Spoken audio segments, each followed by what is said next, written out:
Good morning students, स्वागत आपका Shri Shyam college Bhadra के यूट्यूब चैनल पर। देखिए, हम बात कर रहे हैं बीए थर्ड ईयर के बारे में और इंडियन ज्योग्राफी से संबंधित हमारा टॉपिक चल रहा था। इंडियन ज्योग्राफी के अंतर्गत हम बात कर रहे थे सिंचाई परियोजनाओं पर। इसके अंतर्गत हम बात कर रहे थे चंबल नदी घाटी परियोजना की।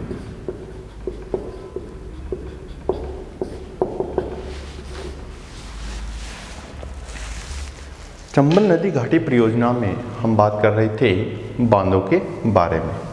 हमने लास्टली बांध देखा था राणा प्रताप सागर बांध, इसके बारे में देखा था। ये जो बांध था, हमने बात की थी, इस बांध का निर्माण कहाँ किया गया है।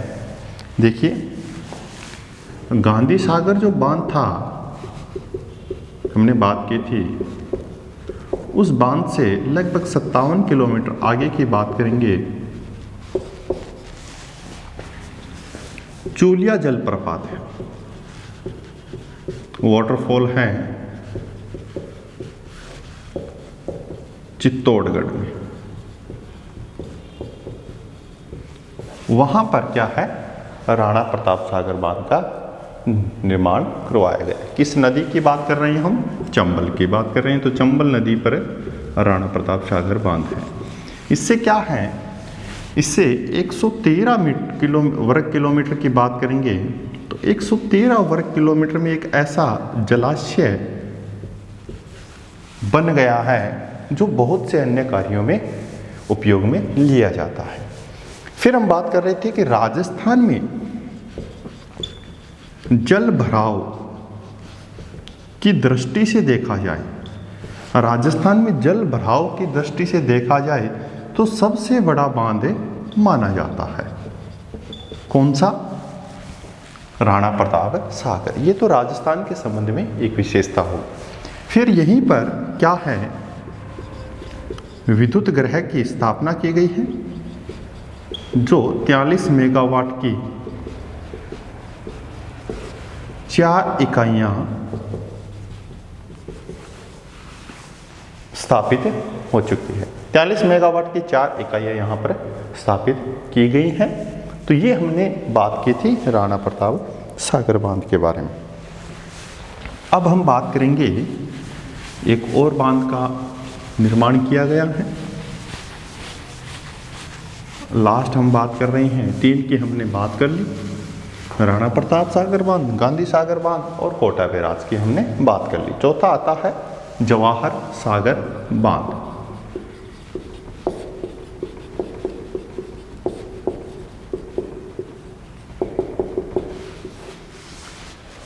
जवाहर सागर बांध क्या है? जो राणा प्रताप सागर बांध है,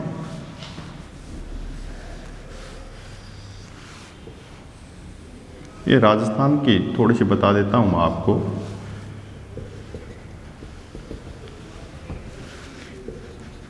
यहां हमने गांधी सागर बांध,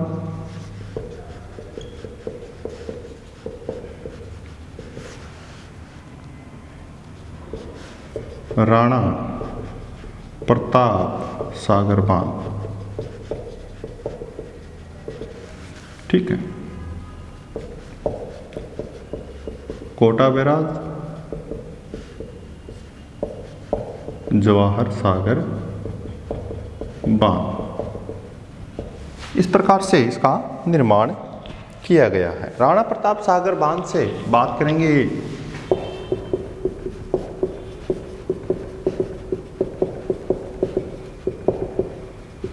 लगभग ये 35 किलोमीटर आगे बनाया गया है। और कहाँ बनाया गया है? ये बनाया गया है कोटा के क्षेत्र में।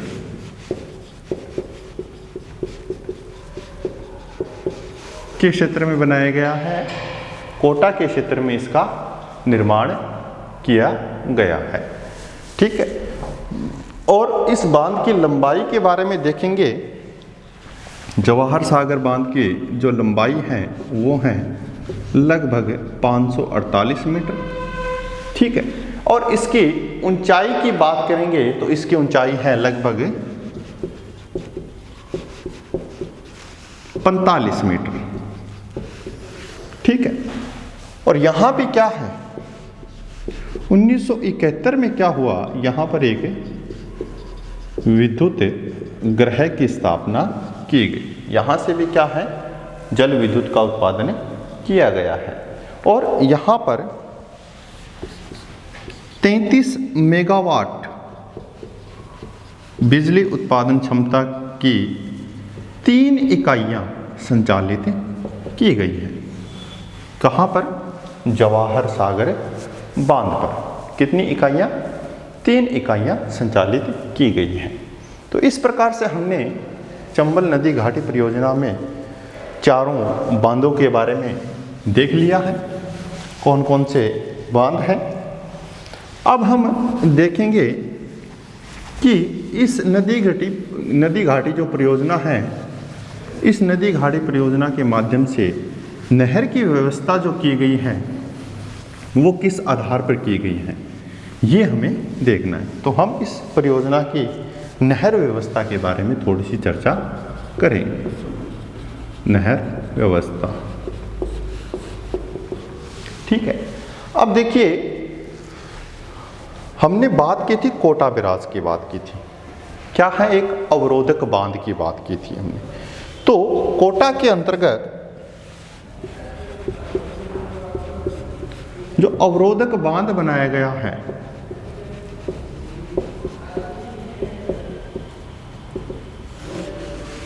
इस बांध के दोनों किनारों पर देखिए, मान लीजिए इस प्रकार से नदी प्रवाहित होती हैं और यहां पर एक बांध का निर्माण किया गया है। इस चंबल नदी के दोनों किनारों से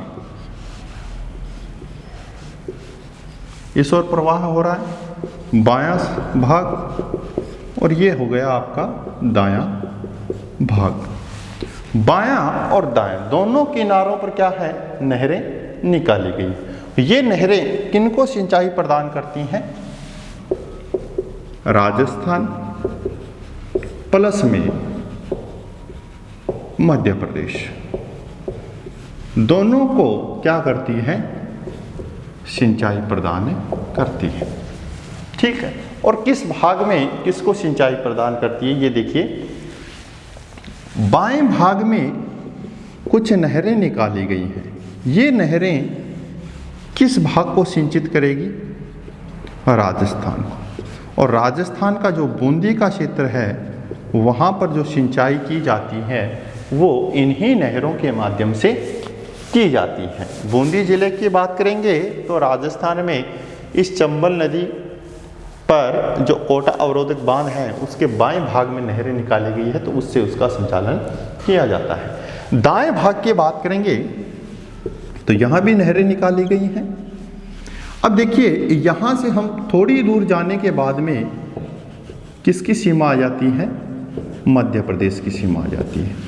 तो लगभग 128 किलोमीटर तक दाएं भाग में जो नहरें निकाली गई हैं, तो राजस्थान में 128 किलोमीटर तक क्या है, ये नहरें सिंचाई प्रदान करती हैं। आगे बात करेंगे तो आगे इसका लाभ कौन उठाता है, आगे इस सिंचाई का लाभ मध्य प्रदेश उठाता है।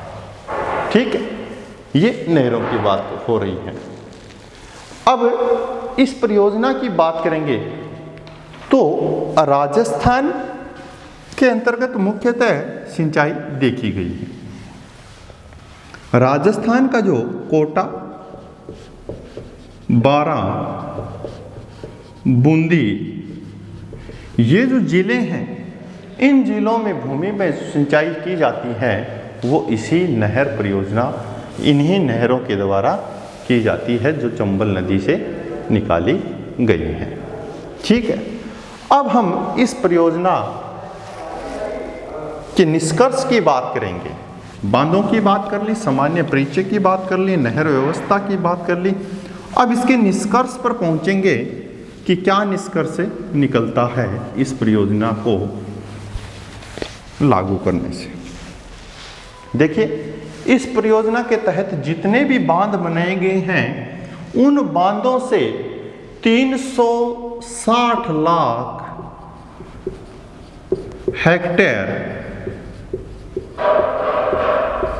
भूमि पर सिंचाई की जाती है। जितने भी बांध हैं उन बांधों की बात करेंगे तो सिंचाई एक पहलू है जिस पर हम बात कर रहे हैं। लगभग 360 लाख हेक्टेयर भूमि इस परियोजना से सिंचित की जाती है। इसके बाद हम देखते हैं 5 लाख टन से अधिक क्या है अनाज की प्राप्ति हुई है। जैसे सिंचाई कार्य संपन्न होने लगा वैसे वैसे अनाज का जो उत्पादन है वो भी क्या होने लगा, अधिक होने लगा। और इस सिंचित क्षेत्र में क्या है, जैसे हम बात करते हैं साग सब्जियां, गन्ना, कपास, चारे की फसलें, ये सारे के सारे क्या होने लगे, उत्पादित होने लगे हैं। और साथ साथ में देखते हैं कि बांधों के माध्यम से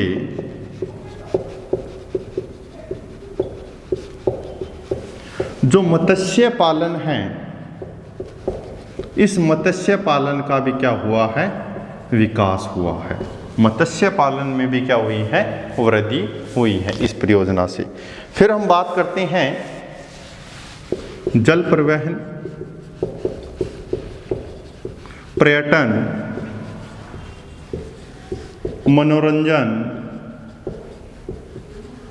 इन क्षेत्रों की भी बात करेंगे तो इन क्षेत्रों के द्वारा भी क्या है, राजस्थान और अन्य क्षेत्रों का जो आर्थिक विकास है वो सुदृढ़ हुआ है।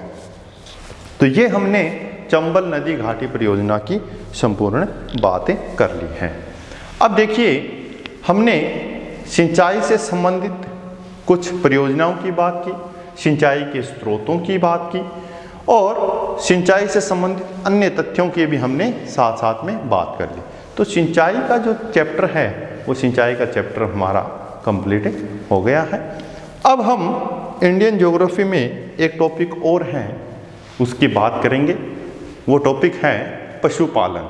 पशुपालन से संबंधित अब हम पूरा विवरण देखेंगे।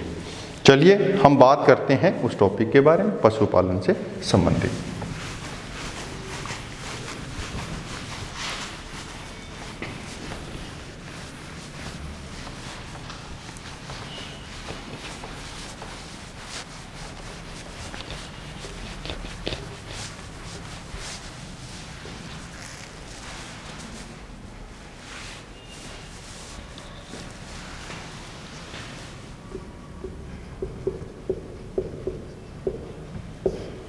नया टॉपिक स्टार्ट हो गया है हमारा पशुपालन।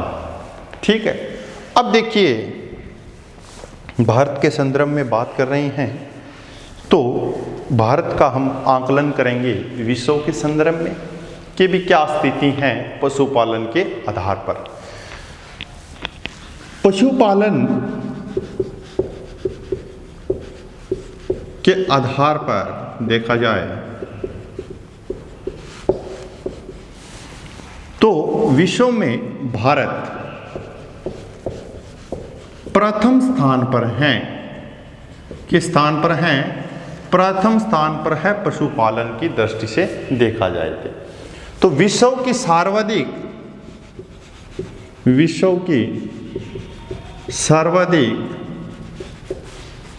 पालतू पशुओं की संख्या देखी जाए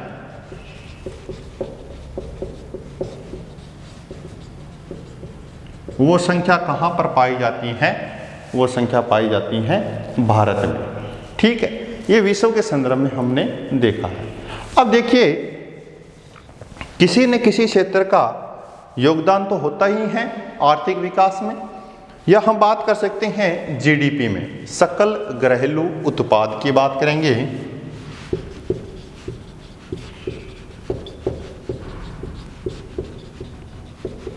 सकल घरेलू उत्पाद से क्या तात्पर्य है कि देश की, किसी भी देश की वस्तु और सेवाओं का जो मूल्य होता है वो किस में काउंट होता है? जीडीपी में। तो पशुपालन भी हम मान सकते हैं कि एक प्रकार से क्या है, जीडीपी में योगदान देता है। तो भारत की जीडीपी में देखा जाए 2013 और 14 की बात करेंगे, 2013-14 का डेटा देखेंगे हम, तो जीडीपी में जो पशुधन क्षेत्र है, जो पशुधन क्षेत्र हैं,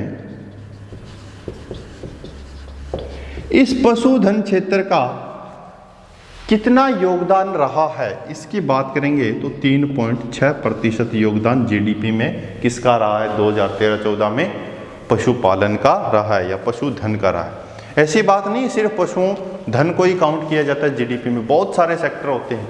कृषि का क्षेत्र होता है, उद्योगों का क्षेत्र होता है, खनिजों का क्षेत्र होता है, और भी बहुत सारे क्षेत्र होते हैं। लेकिन हम बात कर रहे हैं पशुपालन की, तो हम देख रहे हैं पशुधन के संदर्भ में। ठीक है, अब देखिए भारत की बात कर रहे हैं हम, विश्व स्तर पर बात कर रहे हैं, तो विश्व में जो गो पशुओं प्लस बात करेंगे भैंसों के, गो पशु और भैंसों के संबंध में भारत क्या है? प्रथम स्थान पर है। भारत क्या है? प्रथम स्थान पर है विश्व में। वहीं हम बात कर रहे हैं बकरियों की संख्या के आधार पर, बकरियों की संख्या के आधार पर देखेंगे तो भारत कौन से स्थान पर आ रहा है? द्वितीय स्थान पर आ रहा है। स्थान अब भी क्या है? मजबूत है। ठीक है, वहीं हम बात करते हैं कुक्कुट,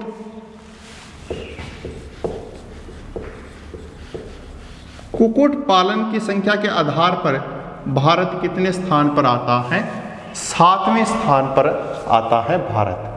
ठीक है, विश्व की, हम भैंसों की बात कर रहे हैं, तो विश्व की 57% भैंसें कहाँ पाई जाती हैं? भारत में पाई जाती हैं। और गाय बैलों की बात करेंगे, गाय और बैल की बात की जाए तो 15%, विश्व की बात करेंगे तो यहाँ विश्व की 15% गाय व बैल पाए जाते हैं। कहाँ पर?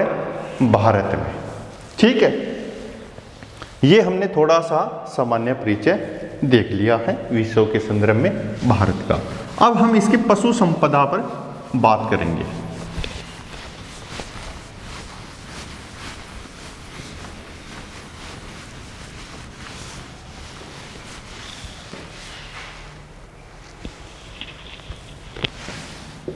भारत के अंतर्गत बात करेंगे पशु संपदा की। ठीक है, अब देखिए भारत की बात की जाए तो भारत की कुल पशु संपदा जितनी है उसका जो 1/3 भाग कुल पशु संपदा का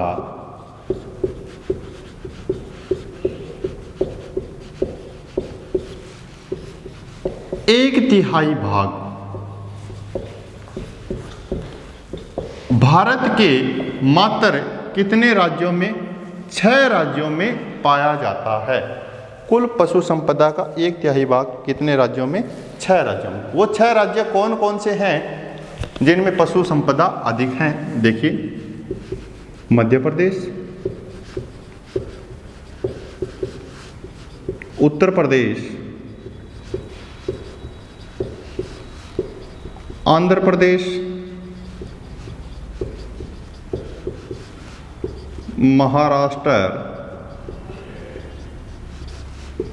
राजस्थान और पश्चिमी बंगाल। ये 6 राज्य हैं जहां पर कुल पशु संपदा का 1/3 भाग पाया जाता है। और इन राज्यों की बात करेंगे तो ये राज्य पर्टिकुलर किसी, ये नहीं कि सारे के सारे पशु एक ही राज्य में पाए जाते हैं। कहने का तात्पर्य ये है कि सर्वाधिक संख्या की बात करेंगे, जैसे गाय की बात करते हैं, भैंस की बात करते हैं, बकरियों की बात करते हैं, कुक्कुट की बात करते हैं, तो कोई पर्टिकुलर एक ही राज्य नहीं है जहाँ पर सारे के सारे पशु सर्वाधिक पाए जाते हैं। भिन्न भिन्न राज्यों में भिन्न भिन्न पशुओं की अधिकता पाई जाती है। तो उसके संदर्भ में हम बात करेंगे नेक्स्ट वीडियो में। आशा करते हैं कि आपको वीडियो अच्छा लगा होगा। Thank you very much.